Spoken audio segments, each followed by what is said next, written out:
Hello everyone, as smart एज्युकेशनमध्ये तुम्हा सर्वांचं मनापासून स्वागत. आजचा जो लेक्चर आहे त्यामध्ये आपण MS-CET 2022 ची जी येणारी एक्झाम आहे जी की 23 मार्च 2013 मध्ये होणार आहे त्यासाठी PYQs बघणार आहोत.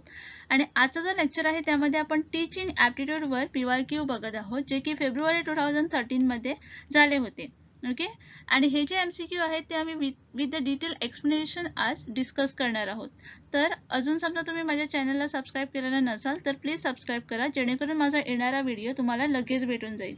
आणि उद्याचा जो लेक्चर आहे त्याच्यामध्ये आपण टीचिंग ॲप्टिट्यूड वरच MCQ बघणार आहोत जे की 2013 to 2021 पर्यंत झाले आहेत. ते सर्व MCQ मी उद्याच्या लेक्चरमध्ये टाकणार आहे. आणि परवाचा जो लेक्चर आहे तो कम्युनिकेशन युनिटवर मी स्टार्ट करणार आहे. त्यामुळे समजा कोणी अजून न्यू असेल किंवा सबस्क्राईब केलेलं नसेल तर आता सबस्क्राईब करून घ्या. ओके, चला तर मग आजच्या लेक्चरला आज सुरुवात करूया. Major role of a teacher is to, हा जो क्वेश्चन आहे तो फेब्रुवारी 2013 च्या क्वेश्चन पेपरमध्ये विचारला गेला होता, जिथे तुम्हाला मेजर रोल विचारला गेला होता टीचरचा. ज्यासाठी जो पहिला ऑप्शन इथे आहे तो आहे provide the student up to date knowledge, second आहे provide the student accurate knowledge, third आहे assist the student to acquire and reorganize the knowledge, and last आहे assist the student to remember given knowledge for a long time. So when we are talking about a role of a teacher is not only the act of a source of a knowledge but also they act as a role model, mentor or a caregiver or a advisor, right? जो role असतो टीचरचा तो फक्त knowledge provide करणं असतो का, तर नाही. कारण एक जी टीचर असते ती रोल मॉडेल पासून असते स्टुडंटसाठी, राईट. एक मेंटर असते, ॲडवायझर असते. So teacher can actively and wisely have a sage effect on their student life. So primarily teacher role in the classroom is to impart a knowledge to their student which will help them to gain and learn a new things about a specific or a general subject. So the role of a teacher is to inspire the student or to motivate the student, encourage them and educate the learner. जे टीचरचा role असतो त्यावेळी teacher काय करते, स्टुडंट्सना motivate करते. का motivate करते? So that student can learn, right. The teacher role is always the facilitator, not a director. Being a facilitator, teacher role is to assist their student to acquire and reorganize the knowledge, right? So इथे जे correct answer येईल ते येईल option number C. Major role of a teacher is to assist the student to acquire and recognise knowledge. The learner characteristic that impact learning the most are. हा जो question आहे तो learner characteristic वर base आहे. हा जो question आहे तो 2013 च्या क्वेश्चन पेपरमध्ये विचारला गेला होता. शिकवणाऱ्याची वैशिष्ट्ये की शिकवण्यावर सर्वात जास्त परिणाम होतात.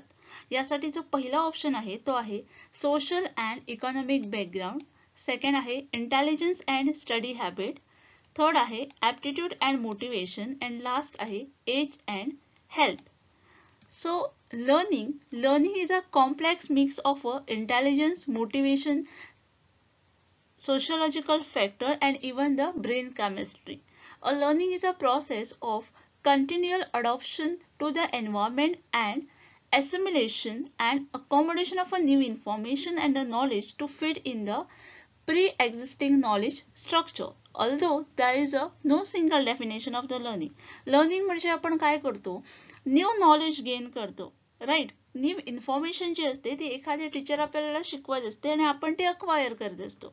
So learning involve the various dimension of a psychological and a mental activities.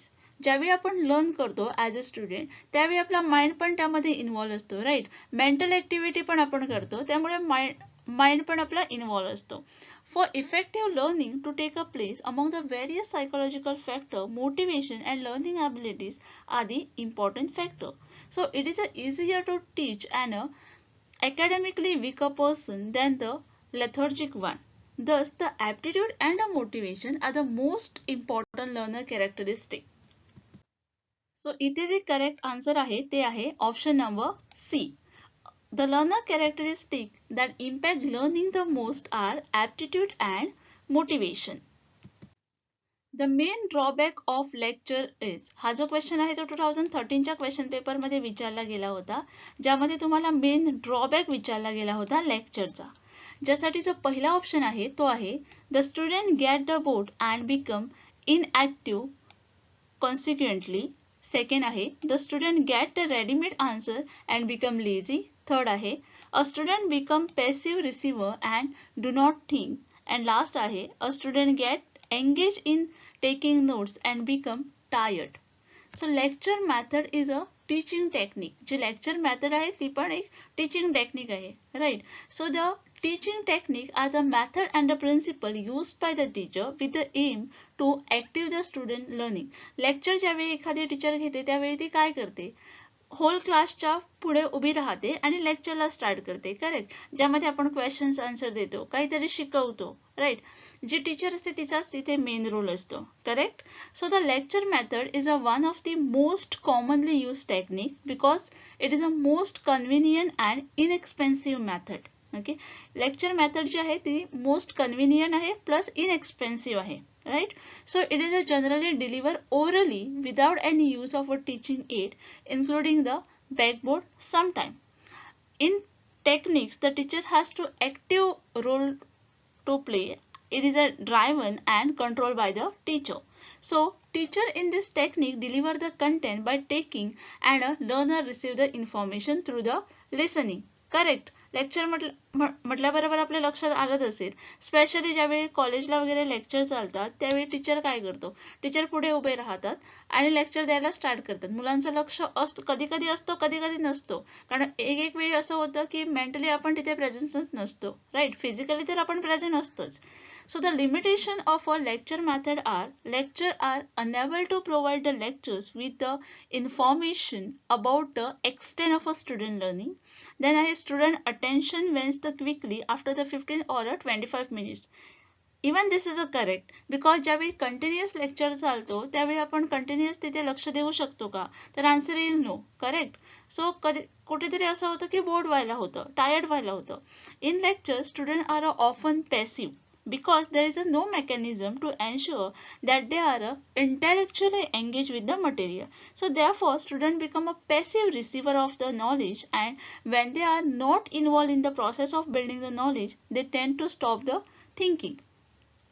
Lecture method मध्ये काय असतं, जे स्टुडंट असतात ते पॅसिव्ह रिसिव्हर असतात, ओके. आणि त्यामुळे काय होतं, फक्त जो टीचर आहे तो लेक्चर देत आहे आणि स्टुडंट जे आहे ते फक्त रिसीव्ह करत आहे, पण याच्यात स्टुडंट थिंक करत आहे का, काही नाही. सो त्यामुळे काय होतं, त्यांची जी थिंकिंग कॅपॅसिटी असते, जे थिंक करणं असतं ते स्टॉप होतं, okay. So the information tend to forgotten quickly when the student are passive, and when the knowledge are again is not stored properly or forgotten easily, the knowledge imparting process fail, okay. So इथे जे correct answer आहे ते आहे option number C. The main drawback of a lecture is that the student become passive receiver and do not think. If learning to know is the aim of a education, then student should be. हा जो question आहे तो 2013च्या question पेपरमध्ये विचारला गेला होता, जिथे question असा होता की जर जाणून घेणे हे शिक्षणाचे उद्दिष्ट असेल तर विद्यार्थ्यांनी हे असावे.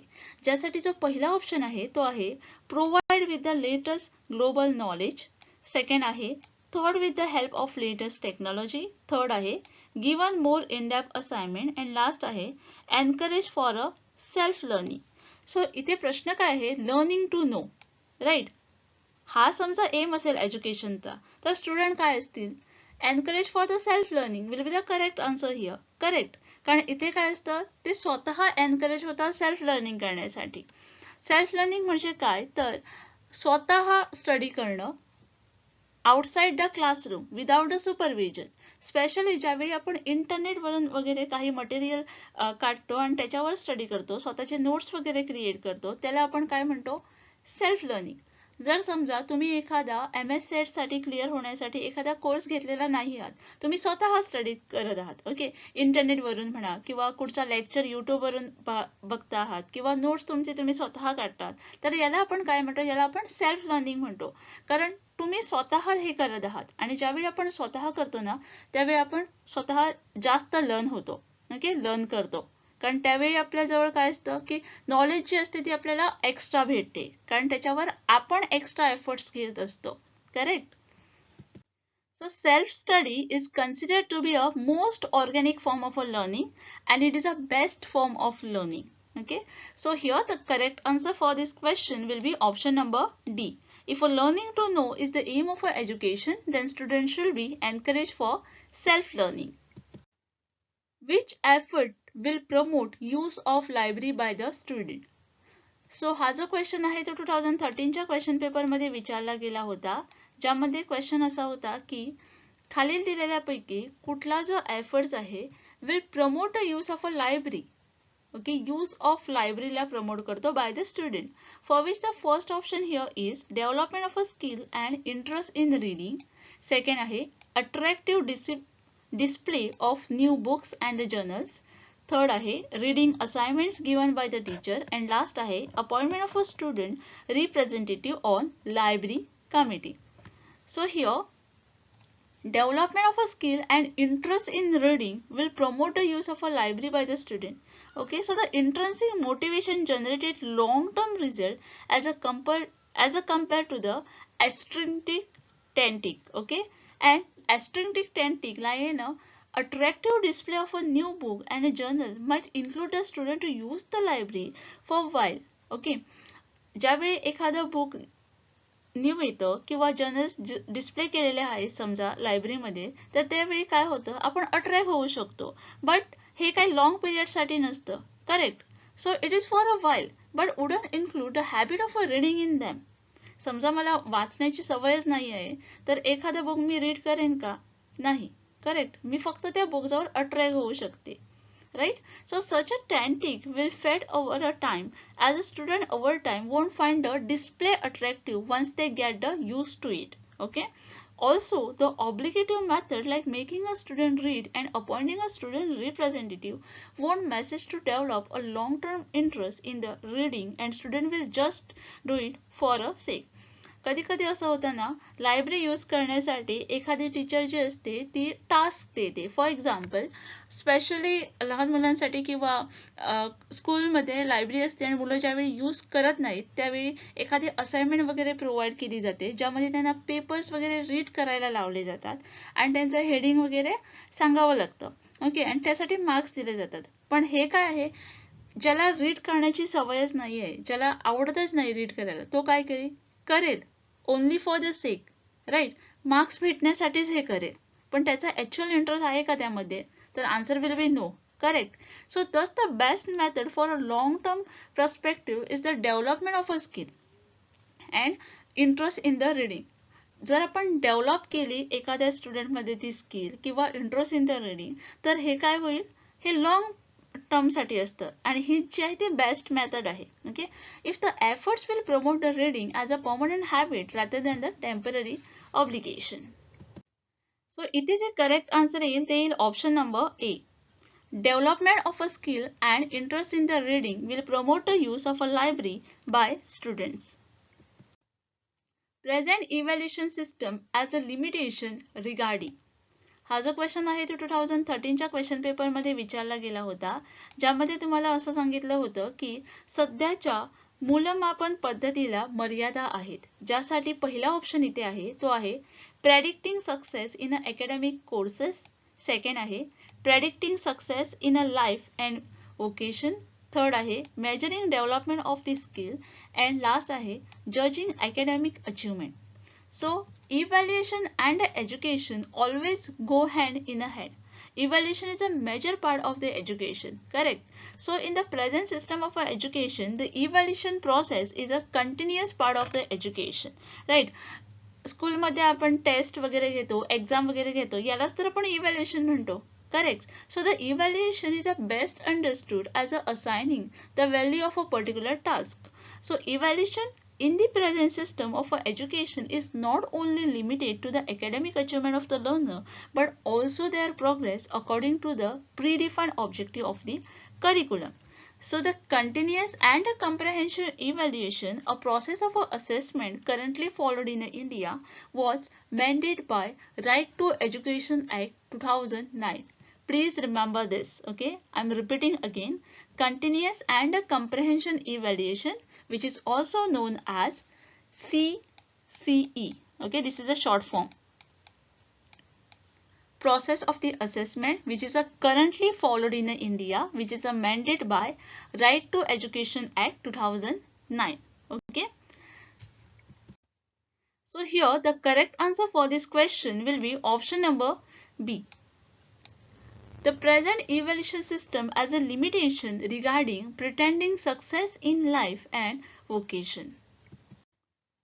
त्या दिवशी मी 2017 आणि 2015 याच्यावर एक लेक्चर घेतला होता, पण बाय मिस्टेकली हे जे 2 क्वेश्चन्स आहेत ते मी घालायला विसरले होते. कारण 2017 मध्ये ना 6 क्वेश्चन आले होते टीचिंगवर, कारण त्यामध्ये 60 क्वेश्चन्स होते, त्यामुळे प्रत्येक जो युनिट आहे त्याच्यावर 6 क्वेश्चन होते. सो मी जे आहे ते 5च क्वेश्चन त्या दिवशी इन्क्लूड केले होते, त्यामुळे जो 6वा क्वेश्चन आहे तो आज मी इथे एक्सप्लेन करत आहे. ओके, तर क्वेश्चन असा होता की miss Sindhu conduct the questioner session in her class to determine the ability of the student at the beginning of the academic year. This is a term as what assessment. तर जसं मी सांगितलं की हा जो क्वेश्चन आहे तो 2017च्या क्वेश्चन पेपरमध्ये विचारला गेला होता, ज्यामध्ये तुम्हाला एक स्टेटमेंट दिलं होतं, ज्यामध्ये म्हटलं होतं की शैक्षणिक वर्षाच्या सुरुवातीला श्रीमती सिंधू यांच्या वर्गातील विद्यार्थ्यांची क्षमता निश्चित करण्यासाठी प्रश्नोत्तर घेतात. आणि हे जे आहे ते कुठच्या प्रकारचं असेसमेंट आहे, ज्यासाठी फर्स्ट जो आहे तो आहे फॉर्मेटिव्ह, सेकंड जो आहे तो आहे समेटिव्ह, थर्ड जो आहे तो डायग्नोस्टिक अँड लास्ट आहे क्युम्युलेटिव्ह. ओके, सो फॉर्मेटिव्ह म्हणजे काय, तर फॉर्मेटिव्ह असेसमेंट जो आहे तो कंडक्ट केला जातो at the beginning and during the instructional process, and it is conducted to know the mastery in a content and a previous knowledge of the learner. Okay, and it provides a chance to the learner to reflect on their performance and a scope of the improvement.